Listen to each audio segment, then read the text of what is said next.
Sejam bem-vindos. Esse é o podcast DevOps no Dia a Dia, um canal para a gente discutir estratégias e práticas para acelerar a entrega de software em até 5 vezes sem comprometer a qualidade.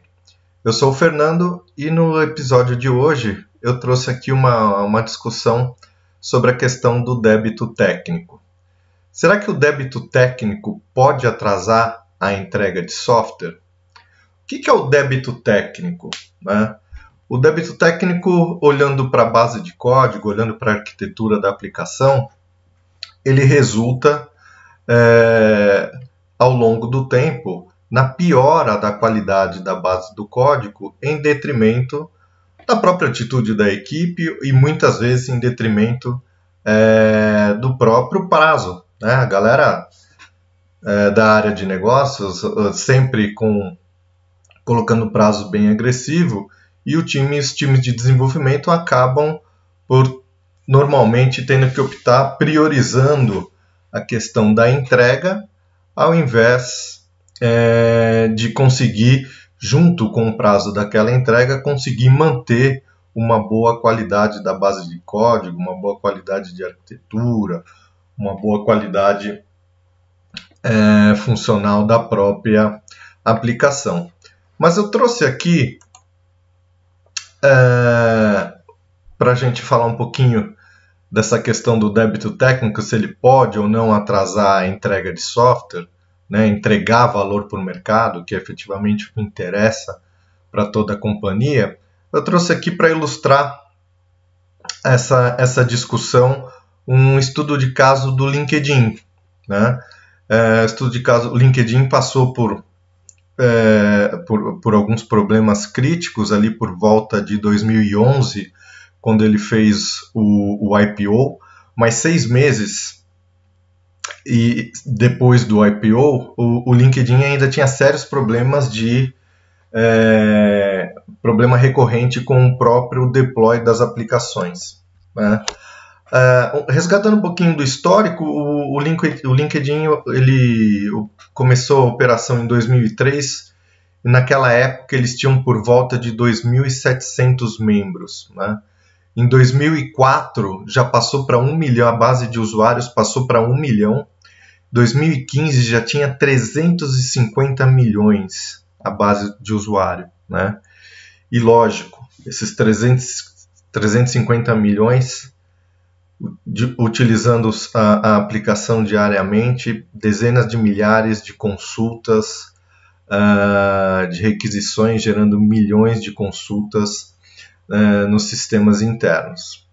Bom, resgatando um pouquinho do histórico, desde o começo, então, o LinkedIn ele tinha uma aplicação monolítica, uma aplicação que foi desenvolvida internamente, que se chamava de Leo, né? Com base Java em servlets, JDBC Connection, base de dados Oracle, né? E nos primeiros anos de operação da aplicação, junto com o crescimento dessa base de usuário, o LinkedIn já teve algumas dificuldades. E por isso, eles já tiveram, de imediato, tiveram que desacoplar 2 dos principais serviços mais críticos do Leo, dessa aplicação, sendo que o primeiro é o gerenciamento de consulta de usuário, que era todo feito em memória, e o segundo era a busca de membros, que era um derivado desse primeiro.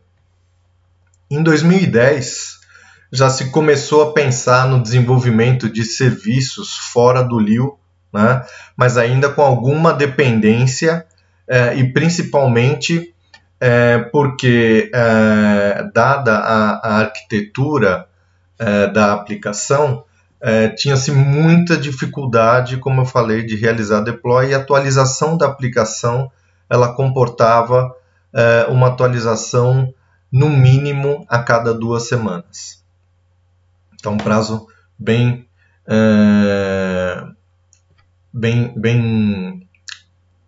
largo, né, para se poder fazer uma atualização na aplicação. Mas isso é em função do que a gente vai passar aqui, né? Então, por exemplo, por que dessa questão de poder fazer uma atualização somente a cada 2 semanas? A arquitetura da aplicação tem uma arquitetura monolítica. A gente sabe todos os problemas que a arquitetura monolítica traz, né? A arquitetura monolítica ela traz uma série de dificuldades. Tem que pensar na própria arquitetura, na própria modularização, que pouco existe.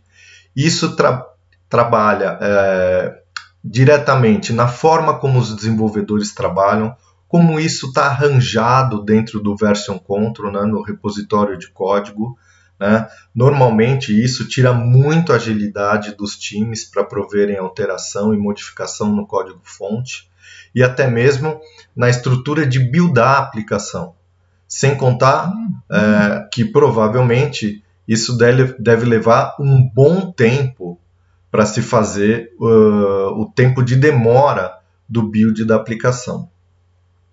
Outro ponto que a gente tem como consequência dessa estrutura monolítica, o próprio processo de CI, né, a prática de Continuous Integration, que permite com que você, de forma rápida, né, consiga colocar pequenos incrementos de aplicação na esteira para se fazer a integração com o código ou com as funcionalidades que já existem, fazer os testes e verificar se já existe condição de subir para produção ou não. Quando eu tenho uma estrutura monolítica, isso fica bem mais lento, isso fica bem mais difícil pelos motivos que eu falei. A própria mudança no código-fonte por vários programadores, a integração do código já vai fazer com que seja gasto algum tempo para fazer a integração do código, já vai ter algum tempo para fazer o build da aplicação e com certeza também vai levar algum tempo para fazer o deploy da aplicação nos ambientes. Então, não é uma manobra rápida, desde a alteração do código até a compilação, até a entrega no ambiente. Então, esse ciclo de integração contínua, ele é mais lento quando se tem uma estrutura monolítica. Além disso, os testes não funcionais, dados os problemas que a aplicação tinha de gerenciamento de memória, né? Também dentro dessa esteira de integração contínua, a cada momento se fazer uma bateria de testes não funcionais para ir validando a cada entrega as questões dos requisitos não funcionais. Mas o fato é que então a aplicação ela sofria com esse problema de arquitetura, escalabilidade vertical, né? Então pelo fato, aí também uma consequência de uma arquitetura monolítica, né? A escalabilidade horizontal, você acaba colocando, concentrando a aplicação num servidor parrudo e acrescentando sempre mais memória e mais CPU. Mas mesmo assim, a aplicação ela tinha quedas recorrentes, né? Com frequência gerando incidente em produção. Além disso, dificuldade no troubleshooting e recuperação de incidente demorado. Isso invariavelmente ocorre quando você tem a forma de trabalho não só por conta da arquitetura monolítica, mas também a forma de trabalho, né? Se é uma forma de trabalho em que não se trabalha com entregas menores, trabalhando no formato de práticas ágeis, vai ficar pior ainda com a utilização de métodos em cascata. Você vai passar um grande tempo desenvolvendo, depois entrega para teste, vai passar um grande tempo testando, um volume enorme de funcionalidades, e quando isso chega para a produção, a gente tem os problemas já conhecidos, né?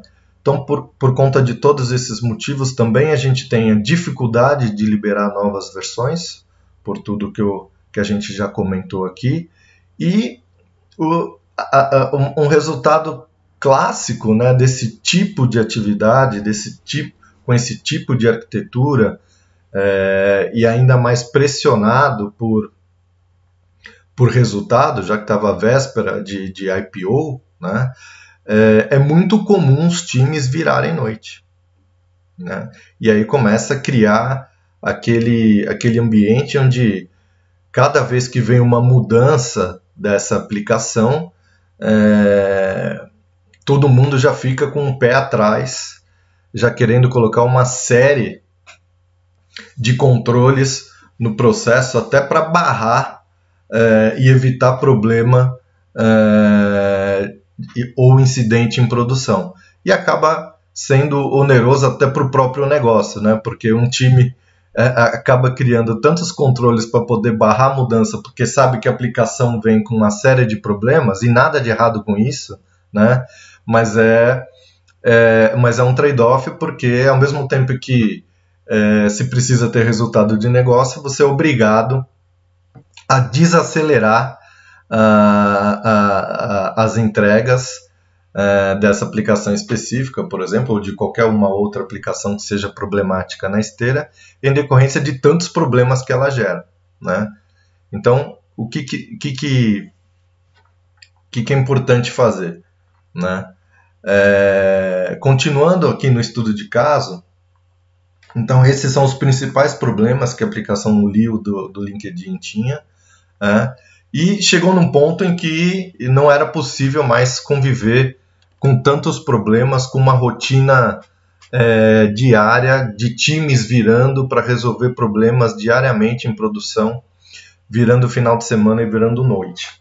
É uma decisão difícil, mas dado que estava às vésperas de um marco importante para a companhia, que é o IPO, aí se decidiu parar todo e qualquer desenvolvimento por 2 meses.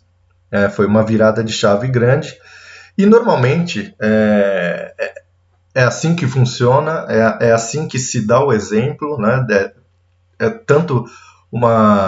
Tem se falado bastante em transformação ágil, digital transformation, mas se não vier top-down, né, o exemplo da liderança desde o C-level, dificilmente a empresa vai conseguir demonstrar e andar com uma velocidade que precisa, se não vier uma decisão estratégica da liderança de cima para baixo, né? Os times embaixo normalmente estão comprados com um novo modelo de trabalho, só que esse novo modelo de trabalho, ao mesmo tempo que traz muito benefício, precisa ser muito bem pensado na forma de implementação, na forma de estruturação, porque mexe com a estrutura da empresa, para melhor, mas mexe com a estrutura da empresa, mexe com os papéis das pessoas, enfim. Então, essa decisão foi uma decisão importante para o LinkedIn, às vésperas do IPO, com uma decisão vindo da liderança, 3 meses antes do IPO, e o resultado acabaram migrando a arquitetura da aplicação, implementaram de uma forma macro, né? Falando aqui, implementaram as práticas de Continuous Integration, Continuous Delivery, teste de automação de teste, e conseguiram criar maturidade para implantar novas versões da aplicação 3 vezes ao dia. Então, é importante a gente conectar com o começo da conversa, né? Se o débito técnico pode ou não atrasar a entrega de software. Então, aqui claramente a gente percebe que esse tipo de cenário demonstra a melhoria significativa no lead time, ou no tempo de entrega, e na própria qualidade da aplicação quando se paga o débito técnico como uma forma do time trabalhar diariamente pagando o débito técnico.